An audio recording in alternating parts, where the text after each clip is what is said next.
Hi, listeners. It's Stephanie Ricca here with a quick note before we get started. Hotel News Now is changing its name to CoStar News, so our podcast name will change too in the coming weeks. Same smart reporting, same hosts, the great guests you've come to expect from us, just a new name that reflects our overall branding change from Hotel News Now to CoStar News. You don't have to do a thing, just keep listening and we'll take care of the rest. Thanks for sticking with us. Now let's get into today's episode.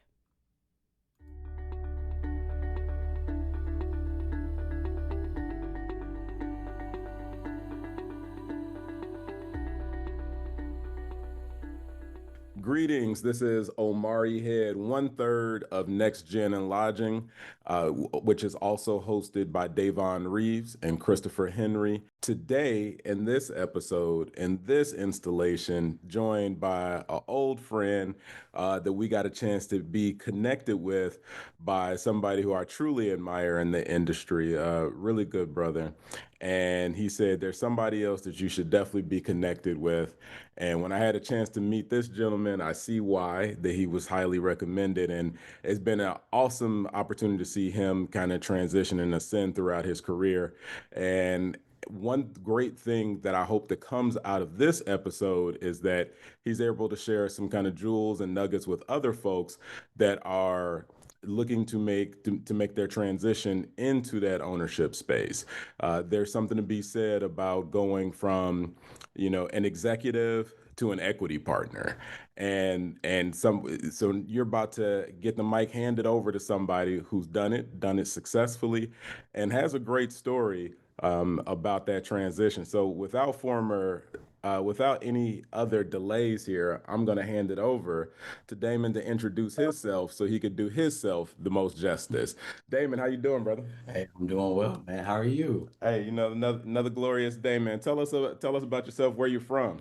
I'm originally from the Metro Detroit area. I was born in the city of Detroit and then I grew up in the suburbs. Okay, which suburb? The Plymouth Canton community, so basically equidistant between Ann Arbor and Detroit. So that's where I grew up and went to high school. We bounced around a little bit to a number of different towns in the area, and but settled in high school in that Plymouth Canton area, and graduated from there, and then went off to Oklahoma State University after that. Dope, dope. And then where'd you go after Oklahoma State? Yeah, after Oklahoma State, you know, got into commercial real estate. I actually had a stint in a nonprofit, but Oh, then really? yeah, my father, he's a pastor for almost 40 years, and I actually Dope. worked for him for about a hot second. It didn't work. Okay. Yeah, but it was good. It was great Yeah. to support him, and I still did that on a volunteer basis. But got into commercial real estate and Marcus and Millichap, and then I got on the investment sales side on the brokerage side, Mm. serving the Midwest at the time, and then figured out pretty early I was not going to be a broker, and although I respect them, shout out to Omari Head, Paramount.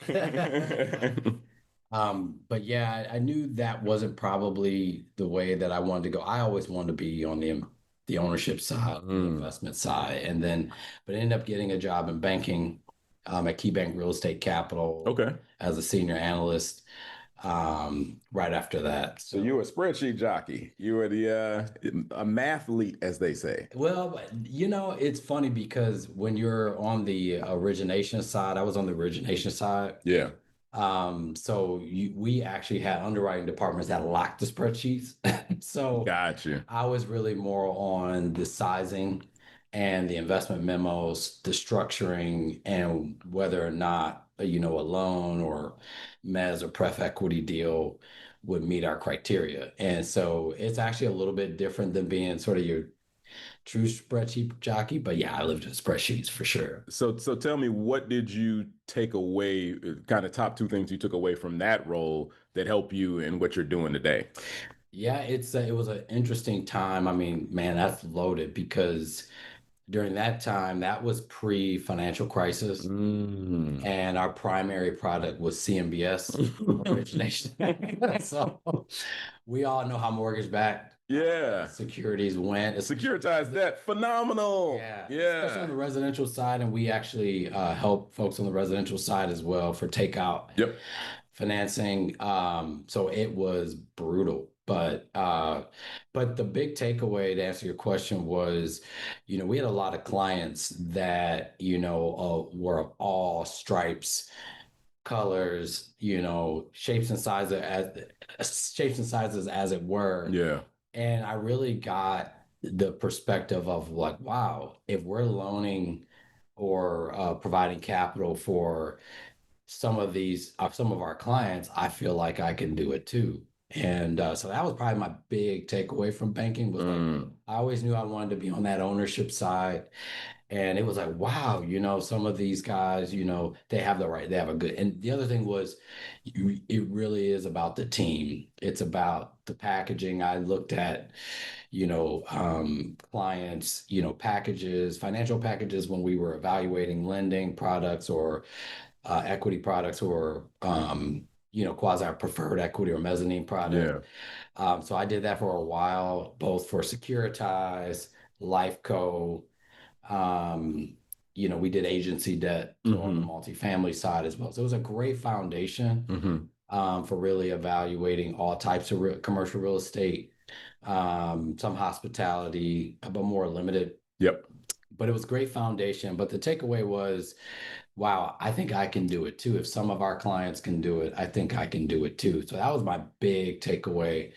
The other thing would be just, that a lot of developers really didn't understand financial products. And so I felt like, wow, if I can become a developer or investor, I can understand not just sort of the market side, the building side, the site selection side, and all of that, and the product side. If I can understand the financial side as well, I can really take, assets from beginning all the way to end and understand how to leverage financing. And so that was a huge takeaway I took away. And there in the financial crisis, it was timely. Everybody was looking for money when it was not available. Right. And so right after that, I went to grad school because, they pretty much laid off almost everyone in our segment, especially. You don't say. 80% of our business was CMBS, and we know the music just absolutely stopped on that. For sure. So non-recourse during GFC. Non-recourse, interest only. 100%. Zero DCS debt service coverage ratios. Okay. All the fun stuff. The fast forward, we're like, what were we doing? That's exactly what I'll never forget. Collecting fees. Exactly. Getting our bags up. I knew things were in trouble during that time when there was a retail deal we funded, new construction. And it was the largest one we had ever done. It was over 250,000 square feet. Of retail, but the loan was over 200 million. And so I was really proud to work on this transaction, as a senior analyst and, and doing all of the work and doing all the write-ups and all the analysis to get that approved was kind of one of my feathers in the cap. I was very proud of that deal. However, our competing lenders at the time, it was CMBS deal, 100% interest only. For 10 years, like a 105 debt service coverage. Okay. And the bank was literally going to make like $50,000 on the transaction total, servicing, fees, bananas, everything. So it was a client of the bank, so they were willing to do it. For sure. But it was like, okay, I feel like we're probably stretched a little bit too thin here. And I think for us, that was the top. That was, or the bottom. That was the top of the market, as they say, and then the bottom came pretty quickly after that. So a key takeaway that I'm hearing is you understanding capital markets. and understanding what that looks like from putting together the capital stack, right? So we, one of my teams for She Has a Deal, spent a lot of time working with them on that from the capital markets. Congratulations, by the way. Thank you, brother. Thank you. Thank you, man. So we spent some time just kind of working on that. Some of this stuff it's really unique. It can get kind of esoteric, but with you understanding that and then making it applicable to a specific asset class, specifically lodging, I think that made you real dangerous.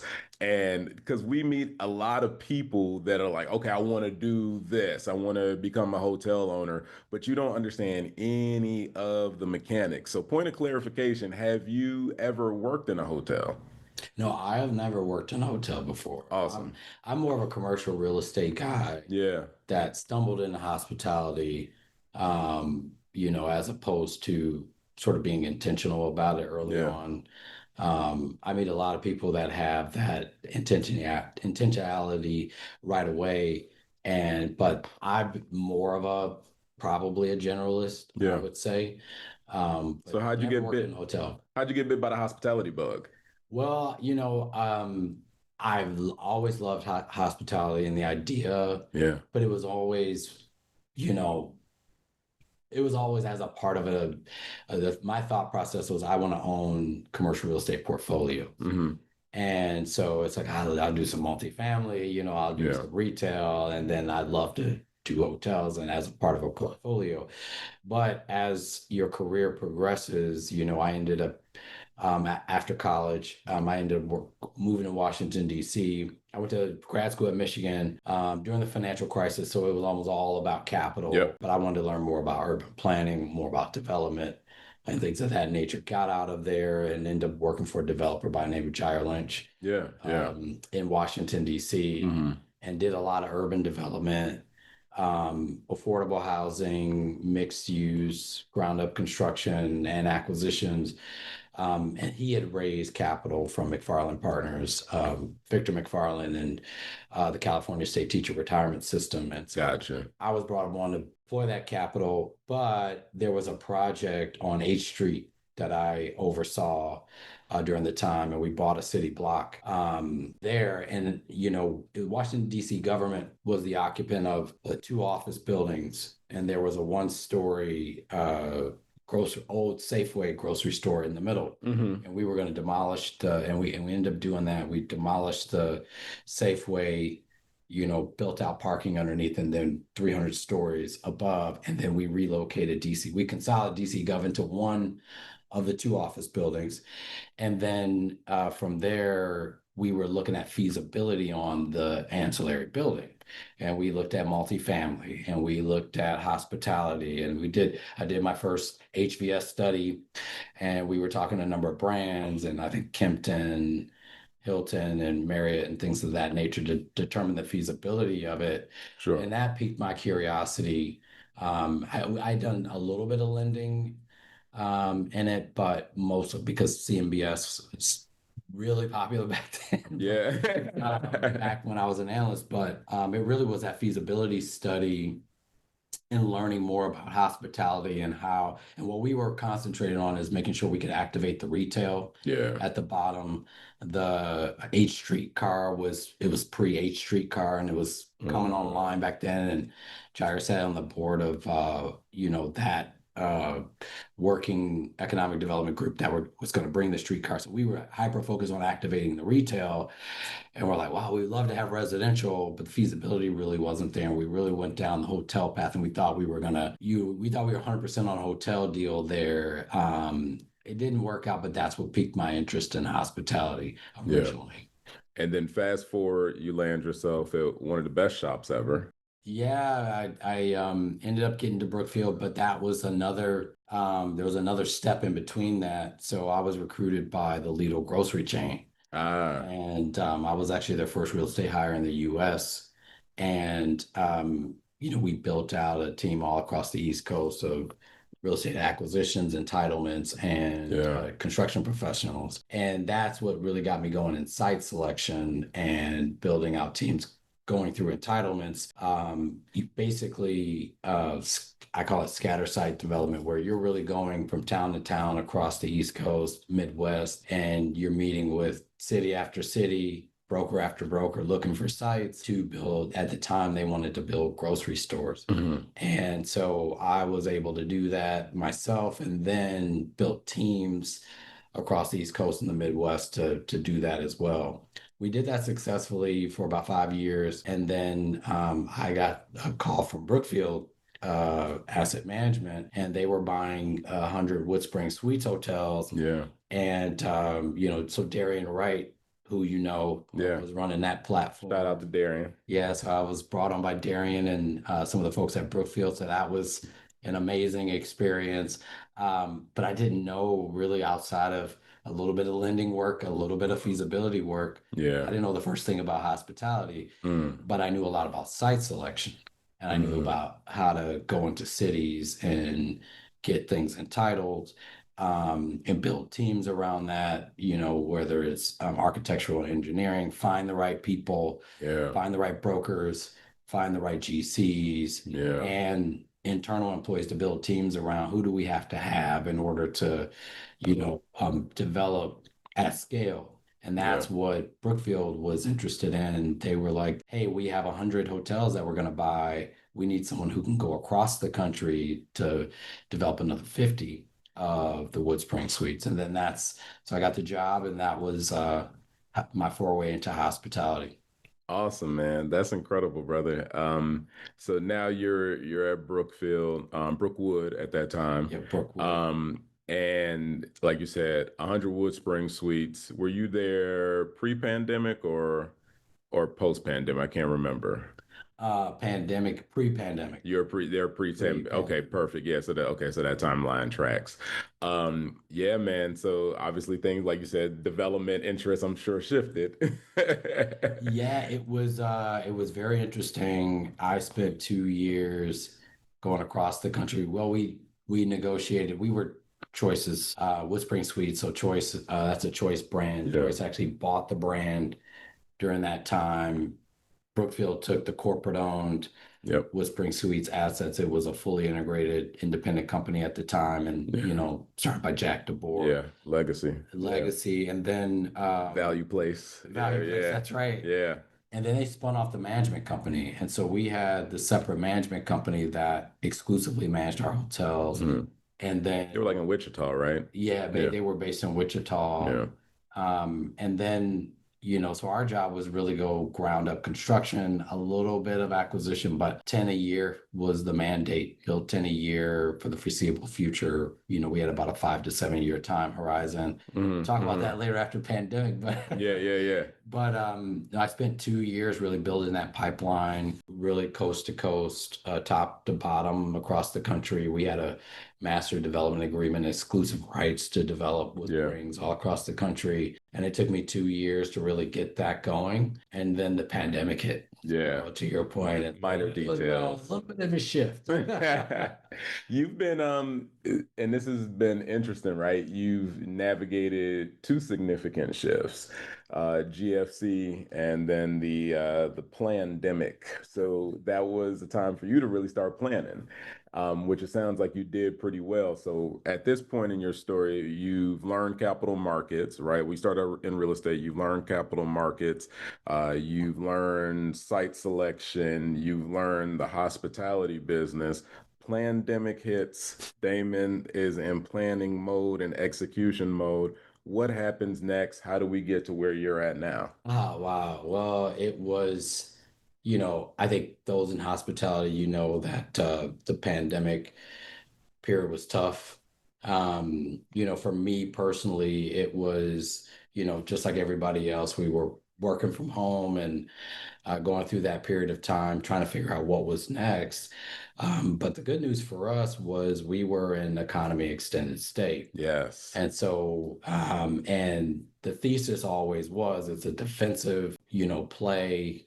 It is, recession resistant. It used to be recession proof, but we figured out it's recession resistant. There you go. But, and so, over a portfolio of over 100 hotels, the occupancy went down only to about 59-60% across, 30 plus states across the US.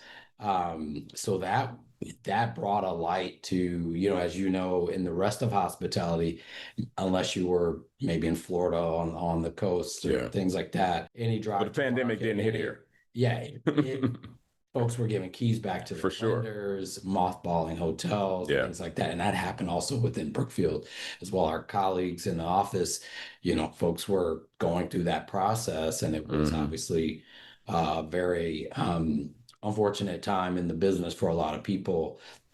But for us, it sort of shone the light on the resiliency of the extended stay business, especially in the economy mid-scale segments. And so the segment bounced back for us relatively quickly. We actually saw opportunities to actually either further, we did stop our development program, and we continued construction on anything we already had in process.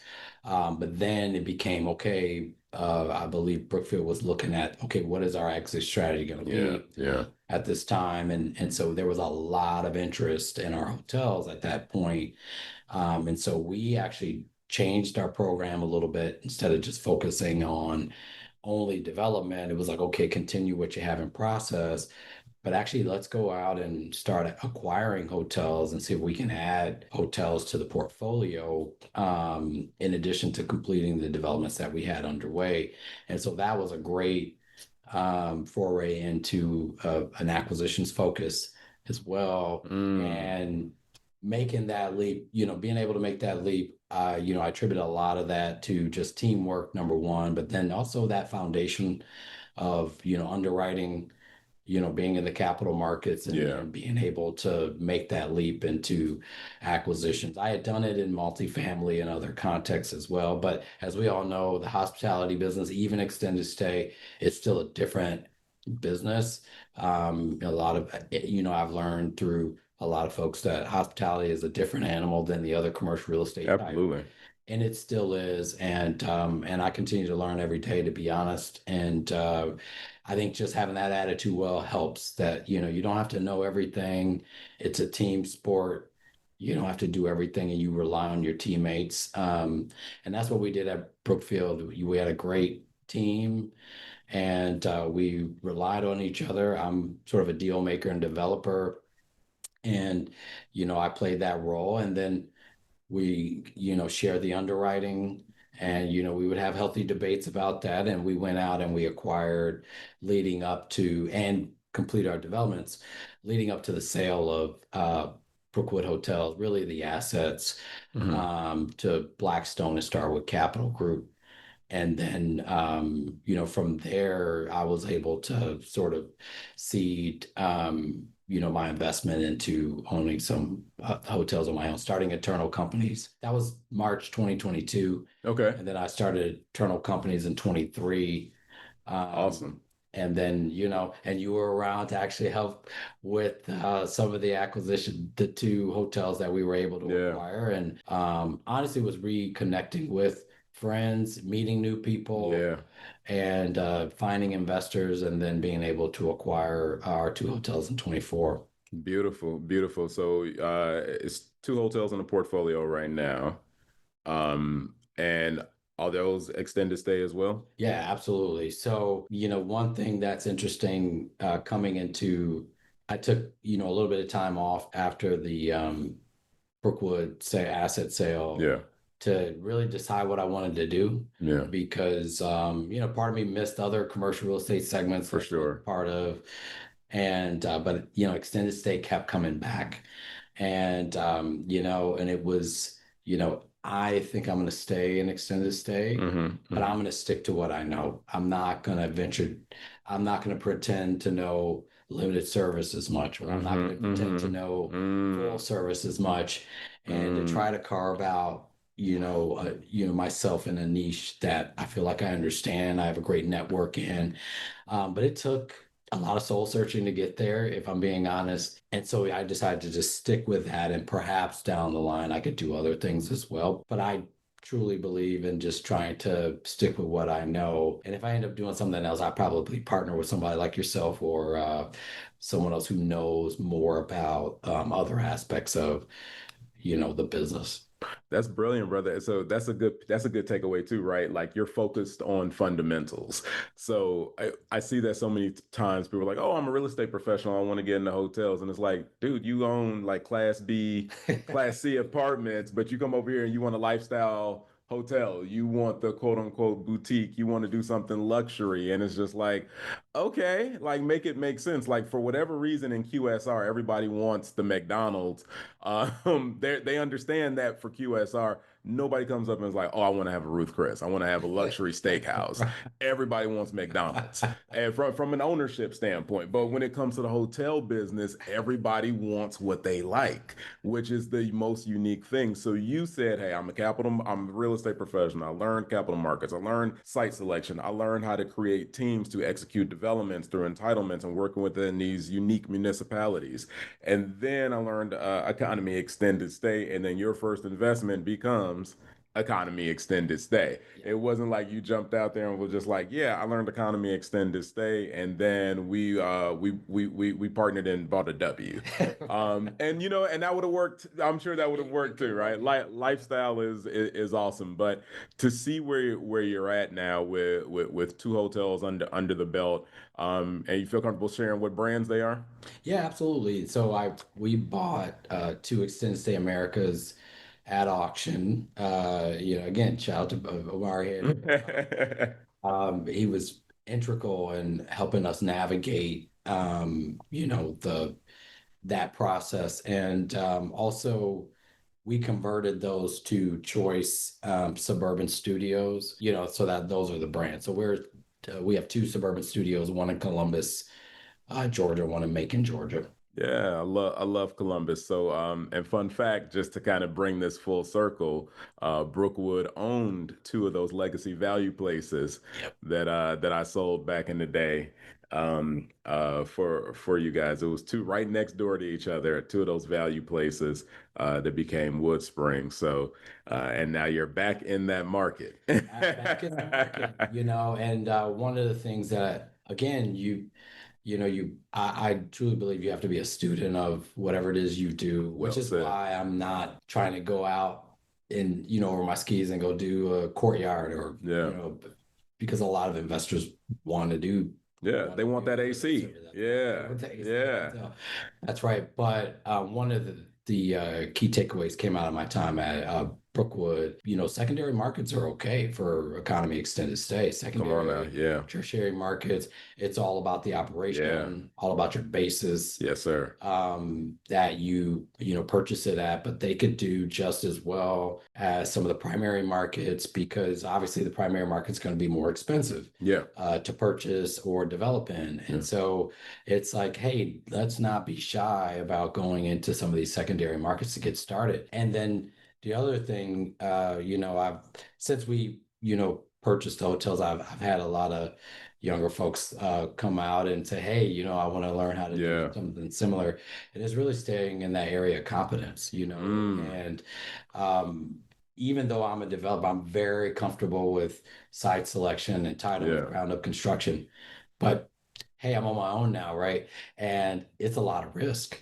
And having to recognize that it's a much higher risk opportunity. The other thing is I still need to learn. I need to learn the operations and the asset management side more than just relying on my acquisitions and development expertise. And so I really need to know the business. Mm, And so that is, how you sort of can risk mitigate yourself before taking on more risk as a developer. So again, just trying to stay within my skis and, yeah. seek out advice from folks like yourself and others that can really help you navigate. Because again, I wasn't a hotelier, and I have to be self-aware enough to recognize that and to Mm, really take a bite-sized chunk. yeah.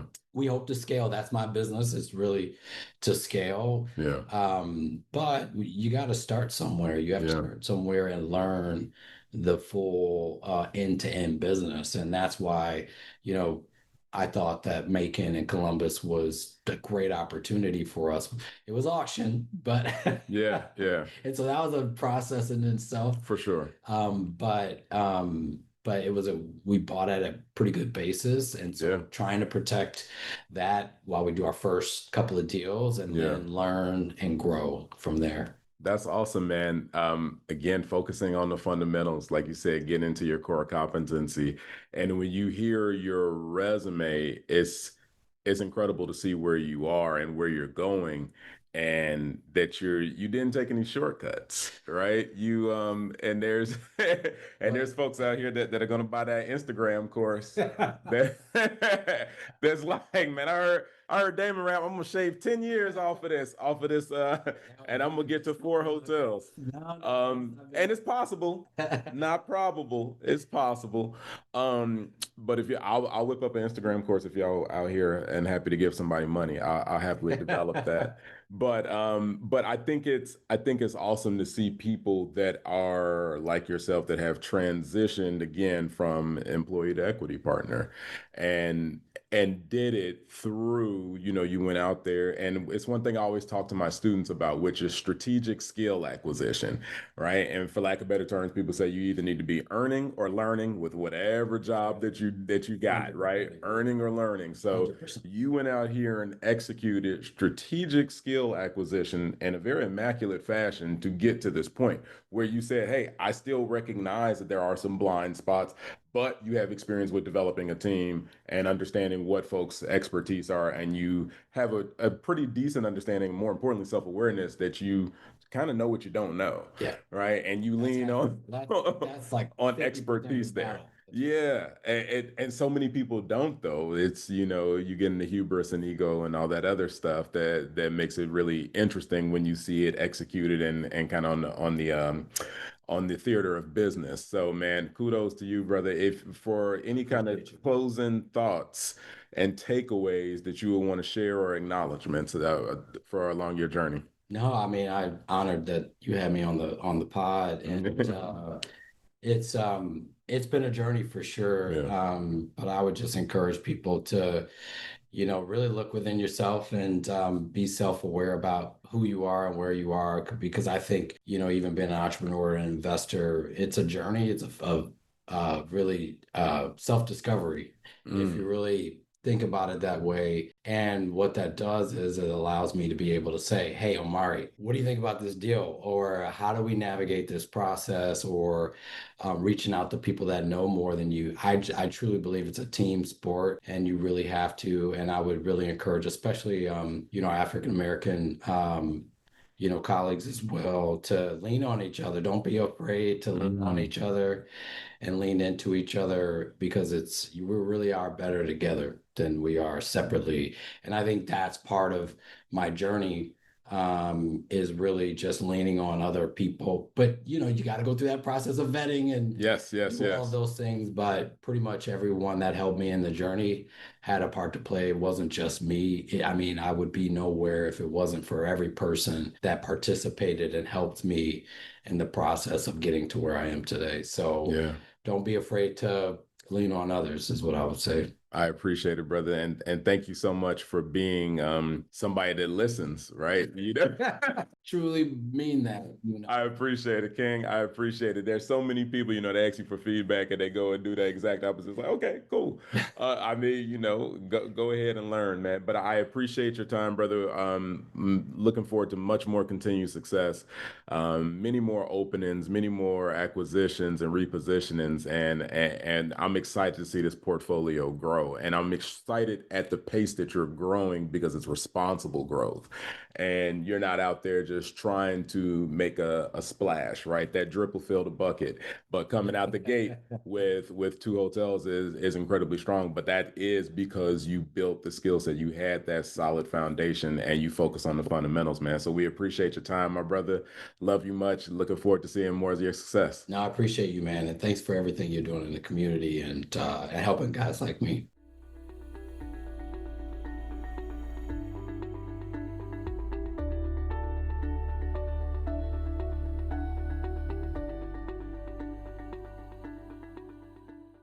Hi, I'm co-stars Jan Freitag.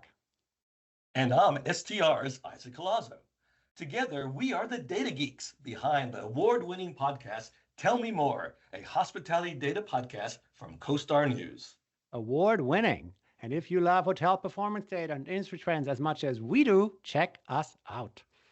We laugh, we argue, and we always come up with fresh takes on the data and hotel industry topics that help you do business. Hey, when Isaac and I start talking about data together, anything can happen, and anything usually does.